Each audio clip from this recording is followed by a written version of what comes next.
Hello student, तो कैसे हैं आप लोग। हम लेकर आए हैं आपके लिए लेक्चर नंबर 3 और लेक्चर नंबर 3 में आपको बताया जाएगा बैलेंस इक्वेशन के बारे में। किसके बारे में? बैलेंस इक्वेशन के बारे में। बच्चों, मैंने आपको बताया था कि जो विजन बैच है इसका विजन क्लियर है और ये क्लियर क्या है कि आपको बिल्कुल बेसिक से क्लियरिटी के साथ प्रत्येक कॉन्सेप्ट आपको क्लियरिटी के साथ समझाए जाएंगे।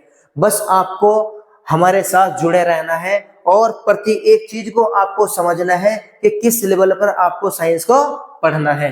पढ़ने के अलग अलग क्राइटेरिया हो सकते हैं, लेकिन समझने के जो क्राइटेरिया हैं वो बहुत ही आपके लिए सिंपल होने वाले हैं, क्योंकि आपके साथ है Inspire Bharti Classes. Inspire Bharti Classes का मेन उद्देश्य क्या है कि प्रति एक बच्चे यहाँ से टॉप करे। जो यहाँ से टॉप करेगा एज अ फ्यूचर आने वाले टाइम में बहुत बड़ी अचीवमेंट हासिल करेगा। ठीक है, तो स्टूडेंट हम स्टार्ट करते हैं आज लेक्चर नंबर 3। लेक्चर नंबर 3 के अंदर हम क्या स्टार्ट कर रहे हैं? Balance equation.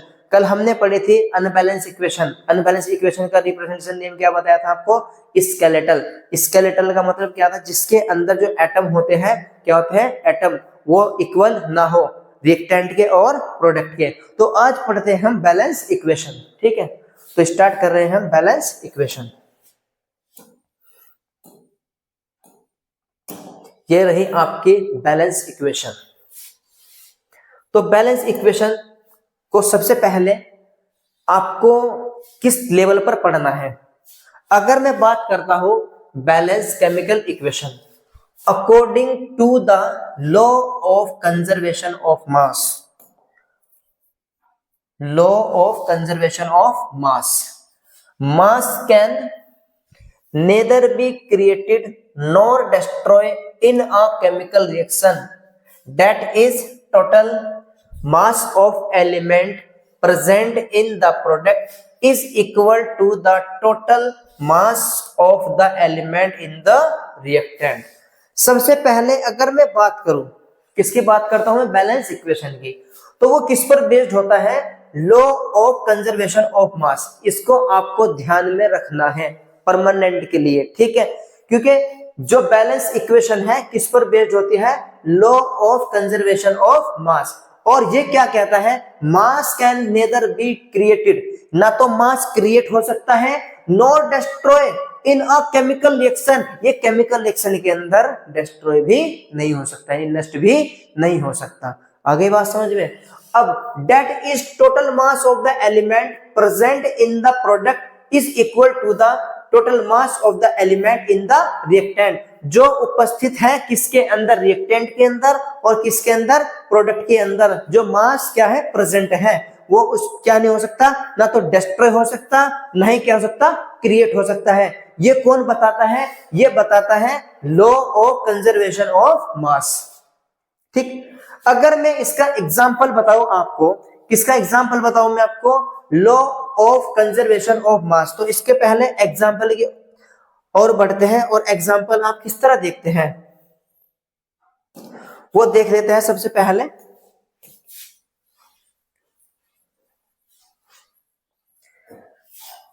हम एग्जांपल लेंगे। इसका एग्जांपल जो हमारे पास है वो क्या है? जैसे हम बात करें CaCO3 है हमारे पास, और मैं इसको ब्रेक कर रहा हूं। क्या कर रहा हूं? मैं इसको ब्रेक कर रहा हूं, यानी इसको मैं तोड़ रहा हूं, डिकम्पोजिशन इसका कर रहा हूं in the presence of heat.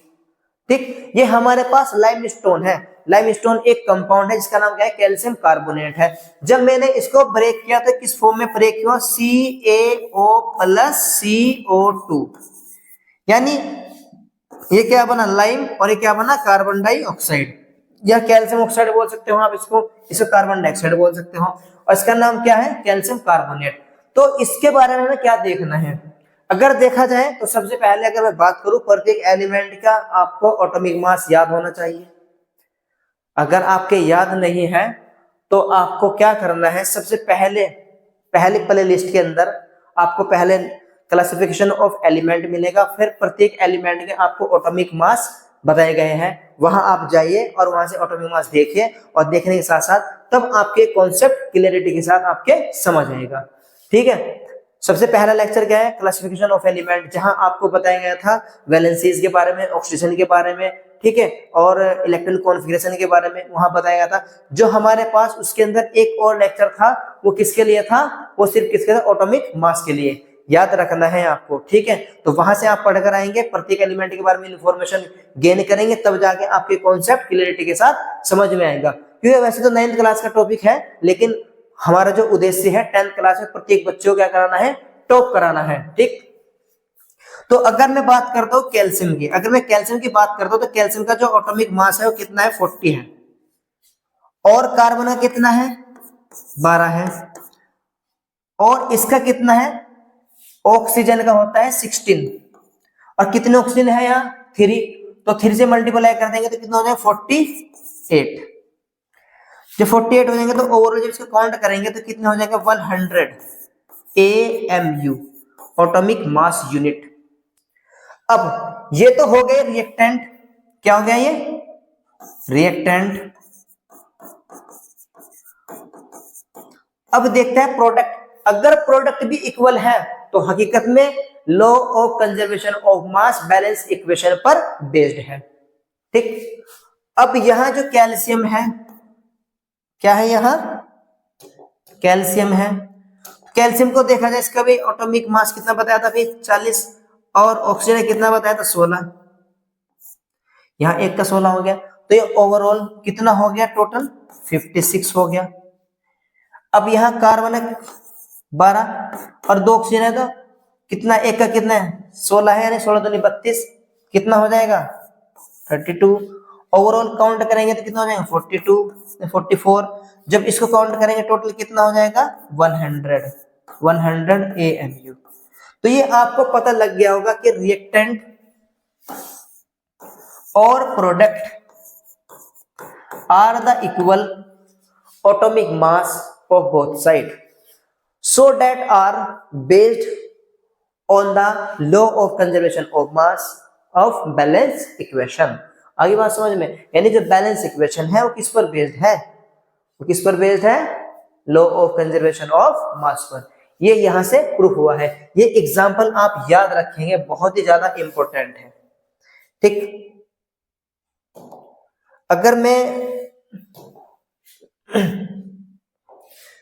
दूसरा एग्जाम्पल की बात करता हूं लॉ ऑफ कंजर्वेशन ऑफ मास के, उसको भी देख लेते हैं।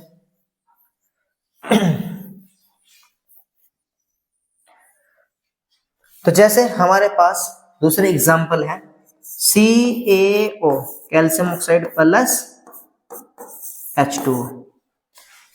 इसको मैंने तैयार किया CaO ब्रैकेट OH का होल ट्वाइस। अगर यहां देखा जाए कैल्शियम 1 है तो कितना है, 40, ऑक्सीजन कितना है, 60, कितना हो जाएगा, 56 हो जाएगा, 56 हो जाएगा। हाइड्रोजन कितने हैं, 2, एक का कितना होता है, 1 होता है, तो 2 कितने होंगे, 2 हो जाएंगे। और जो हमारे पास ये है ऑक्सीजन कितना है, 16, तो ओवरऑल कितना हो जाएगा, 18। अब इसको काउंट कर लेंगे हम, ये कितना हो जाएगा, काउंट करें,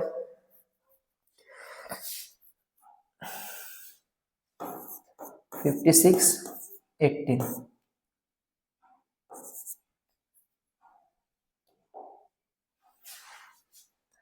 14 और 7, कितना हो जाएगा, 74 AMU, ठीक। इसका जो एटॉमिक मास है कितना है, 74 है। इसका भी काउंट कर लेते हैं 40, 2 ऑक्सीजन है, कितना हो जाएगा, 2 हाइड्रोजन है, कितना हो जाएगा, 2 हो जाएगा। ओवरऑल कितना आ जाएगा, 74 हो जाएगा, 74 AMU। तो ये भी इस पर बेस्ड है, ठीक। ये बात आपको याद रखनी है। तो ये किसके एग्जाम्पल थे भाई, कंजर्वेशन ऑफ मास के, ठीक, उसी पे बेस्ड है।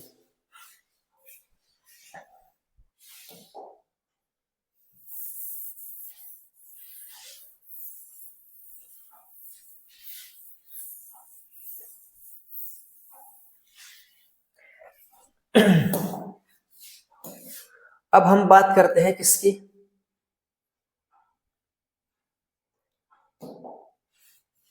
यहां तक हो गया था आपके पास। अब देख लेते हैं ये number of atoms of each element remain the same before and after chemical reaction, so skeletal chemical equation must be balanced. यानी अगर वो स्केलेटल केमिकल, देखो जो नंबर है किसका, एटम्स का, प्रत्येक एलिमेंट रिमेन करता है सेम बिफोर, किससे, बिफोर एंड आफ्टर, यानी पहले और बाद में, किसको, केमिकल रिएक्शन को। सो स्केलेटल, वो स्केलेटल हो सकता है, क्या हो सकता है, वो स्केलेटल हो सकता है। Chemical equation must be balance, कहे के लिए, बैलेंस करने के लिए, कहे के लिए, बैलेंस करने के लिए। अब हम बात करते हैं इसके बारे में, word equation of chemical reaction. Zinc plus sulphuric acid, zinc sulphate बन जाएगा और क्या बन जाएगा, हाइड्रोजन बाहर निकल जाएगा इसके अंदर। It is represent by the following equation, इस इक्वेशन को किस तरह बैलेंस क्या करनी, रिप्रेजेंट करी गई है। जिंक को क्या लिखा है, Zn लिखा है, और सल्फ्यूरिक एसिड को क्या लिखा है, H2SO4 लिखा है, और उसके बाद एरो लगे, उसके बाद क्या बन गया, जिंक सल्फेट प्लस हाइड्रोजन बाहर निकल गया। ठीक, thus it is a balance chemical equation, ये क्या है, एक बैलेंस इक्वेशन है। ठीक, बैलेंस इक्वेशन और भी हो सकती है, जैसे मैं बात करता हूं कि हमारे पास H2 है प्लस क्या है, Cl2 है, किसकी प्रेजेंस में होती है, सनलाइट की प्रेजेंस में होती है, क्या बनाते हैं, HCl बनाते हैं। और यहाँ H कितने हैं, दो, यहाँ कितने सेल, दो, यहाँ H कितना है, एक, सेल कितना है, एक, अगर यहाँ 2 से मल्टीप्लाई कर दिया तो कितना हो जाएंगे, 2HCl। ये भी क्या है, बैलेंस इक्वेशन। दूसरा देख लेते हैं, जैसे हम बात करते हैं, हमारे पास एक इक्वेशन आई थी,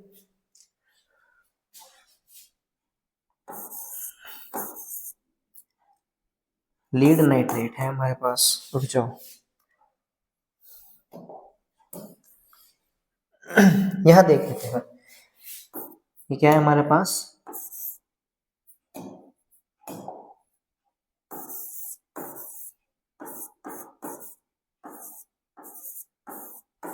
लीड नाइट्रेट है प्लस, और यहाँ क्या लगा दिया जाए, के आई लगा दिया जाए, और फिर रिएक्शन कर दी जाए, PbI2 प्लस K2NO3 का होल ट्वाइस, ये है। तो अब आपको करना क्या है इस केस के अंदर, आपको देखना है Pb यानी लेड, यहाँ कितना 1 है, तो यहाँ भी कितना है, 1 है। आयोडीन, अगर हम पोटेशियम देखें यहाँ कितना है, 1, और यहाँ कितना है, 2, तो आप क्या करेंगे, यहाँ 2 लगा दें। अब आई कितना है, यहाँ 2, तो यहाँ भी कितना है, 2 हो गया। अब हम बात कर लेते हैं ऑक्सीजन की, 2 3 जा 6, 2 3 जा 6, ये हो गया। नाइट्रोजन कितना है, 2 1 जा 2, 2 1 जा 2, ये हो गया बैलेंस इक्वेशन। आपको इस तरह क्या करनी है, बैलेंस करनी है, इसी को हम क्या बोलते हैं, बैलेंस इक्वेशन बोलते हैं। ठीक है,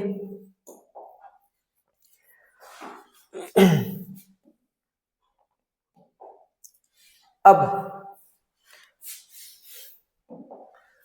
समटाइम्स रिएक्शन कंडीशंस, यानी कुछ कंडीशन होती है रिएक्शन के लिए।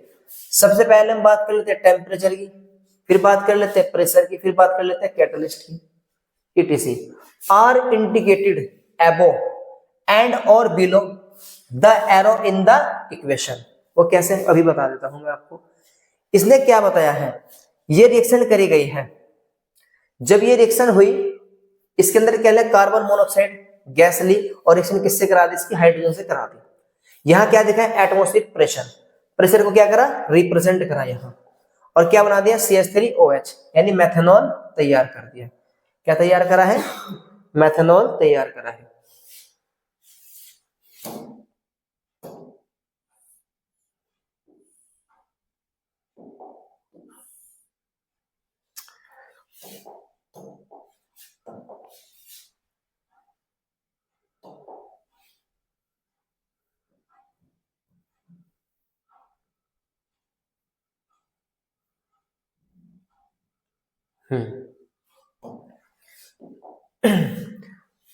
तो इसने क्या बताया है, यानी जो कंडीशन है हमारे पास जो कंडीशन है आर द इंडिकेटेड करा गया है किस पर, जो हमारे पास एरो है, एरो के बीच में, और एरो के बीच में क्या, इसके ऊपर या नीचे टेम्परेचर, प्रेशर और कैटलिस्ट का यूज करा जाता है। जैसा हमारे पास ये जो हमारे पास है कार्बन मोनोऑक्साइड गैस, ये नहीं है, यह क्या है, यहाँ ये हमारे पास कार्बन डाइऑक्साइड है, कार्बन मोनोऑक्साइड यहाँ था, या क्या है, कार्बन डाइऑक्साइड है, यानी 6 molecule of carbon dioxide, 12 molecule of क्या लिया, वाटर लिया। इस केस के अंदर यहाँ क्या बनता है, ग्लूकोज बना और ऑक्सीजन बाहर निकला और वाटर बाहर निकला। ये बने नहीं है, इसको या तो एक्वस दिखा सकते हैं आप लोग, क्या दिखा सकते हैं, एक्वस। अब जो सनलाइट है ये क्या इसकी प्रेजेंस में है, और क्या है, क्लोरोफिल है, इसकी प्रेजेंस में है। अगर मैं बात कर लेता हूं किसी और की, ये तो हो गया एटमॉस्फेरिक प्रेशर। कैटलिस्ट किस तरह यूज करा जाता है मैं बता देता हूं आपको। जैसे हमारे पास CH2 डबल बॉन्ड CH2 है, प्लस रिएक्शन करा देते हैं किससे, हाइड्रोजन से, एडिशन ऑफ हाइड्रोजन। तो इसकी जो प्रेजेंस होगी वो किसकी होगी, निकल और प्लेटिनम की। 573 केल्विन टेम्परेचर अप्रोक्सीमेट हो सकता है, ठीक है। और इसमें क्या बन जाएगा, CH3। अब देखना है इसके अंदर क्या है, इंडिकेट करा गया है, ये क्या है, कैटलिस्ट। अच्छा, कैटलिस्ट होते क्या है, कैटलिस्ट के बारे में इंफॉर्मेशन किस तरह गेन करें। देखो, अगर हम बात करेंगे जब भी कैटलिस्ट की, किसकी बात करेंगे हम, कैटलिस्ट की, तो कैटलिस्ट में आपको ध्यान में क्या रखना है, कैटलिस्ट क्या करता है, रिएक्शन को फास्ट करता है, लेकिन उसका इन्वॉल्वेशन नहीं होता। जिस तरह हम बात करते हैं कि कोई ग्राउंड पर, मैदान पर 6 मार रहा है, यानी छक्के मार रहा है। अभी हमने देखा चैंपियन ट्रॉफी हुई है, चैंपियन ट्रॉफी के दौरान क्या करा, रोहित शर्मा था हमारे पास, रोहित शर्मा ने जब छक्के मारने स्टार्ट करे तो जितने भी दर्शक वहां मौजूद थे उनके अंदर एक अलग ही जोश पैदा हुआ। जब उनके अंदर जोश पैदा हुआ तो उन्होंने नारे लगाने स्टार्ट कर दिए, किसके, रोहित शर्मा के। मतलब पूरे ग्राउंड के अंदर एक ही आवाज घूम रही थी, रोहित शर्मा, रोहित शर्मा, रोहित शर्मा, रोहित शर्मा। जब उनके ग्राउंड के अंदर जो आवाज गूंज रही थी तो रोहित शर्मा के अंदर एक जुनून पैदा हुआ, उसके अंदर एक एनर्जी क्रिएट हुई, उसके अंदर और बैलेंसिंग आ गई, उसके अंदर एक क्या आ गया, कॉन्फिडेंस आ गया। किसके दौरान, दर्शकों के दौरान। दर्शकों ने क्या बोला, इसके अंदर एक उत्साह भर दिया। जब उन्होंने उसके अंदर उत्साह भर दिया तो उन्होंने क्या, लंबे लंबे छक्के मारना स्टार्ट कर दिए। छक्के जो मार रहा था रोहित शर्मा मार रहा था, जान किसकी लग रही थी, रोहित शर्मा की लग रही थी। लेकिन कैटलिस्ट कौन थे वहां, जो ऑडियंस थे, जो दर्शक थे, वे क्या थे वहां, कैटलिस्ट थे। तो इसका मतलब यही है कि कैटलिस्ट का जो वर्क होता है वो रिएक्शन को फास्ट तो कर देता है लेकिन उसका यूज नहीं होता। ये आपको कॉन्सेप्ट याद रखना है। कैटलिस्ट के मतलब बेसिक डेफिनेशन क्या होती है, यानी रिएक्शन के अंदर क्या करता है, उसको रिएक्शन को फास्ट करता है, रिएक्शन क्या करता है, फास्ट करता है, लेकिन उसका इन्वॉल्वेशन नहीं होता। याद रखना है, कैटलिस्ट एक ऐसा प्रोसीजर है, ठीक। तो ये हमारा आज क्लियर हो गया बैलेंस इक्वेशन का। जो बैलेंस इक्वेशन थी वो क्या हो गई, कंप्लीट हो गई हमारे पास। अब जो हमारा टॉपिक होगा कल का, जो कल का हमारा टॉपिक होगा वो होगा types of chemical reaction. Types of chemical reaction बहुत ज्यादा इंपॉर्टेंट टॉपिक है। इस इंपॉर्टेंट टॉपिक के अंदर आपको 100 to 101% हमेशा से क्वेश्चन जरूर पूछा जाता है, ठीक है। उसके टाइप्स कौन कौन से हो सकते हैं, टाइप्स ऑफ केमिकल रिएक्शन के कॉम्बिनेशन हो सकता है, डिकम्पोजिशन हो सकता है, डिस्प्लेसमेंट हो सकता है, डबल डिस्प्लेसमेंट हो सकता है, रिडॉक्स हो सकता है, ऑक्सीडेशन हो सकता है, रिडक्शन हो सकता है, एंडोथर्मिक हो सकता है, एक्सोथर्मिक हो सकता है। तो ये आपको क्या करना है, कल आपको ये पढ़ाए जाएंगे, ठीक है। तो कल आपको ध्यान में रखना है, इन पर बहुत ही ज्यादा इंपॉर्टेंट है। इस चैप्टर की मेन जो थीम है वो क्या है, टाइप्स ऑफ केमिकल रिएक्शन।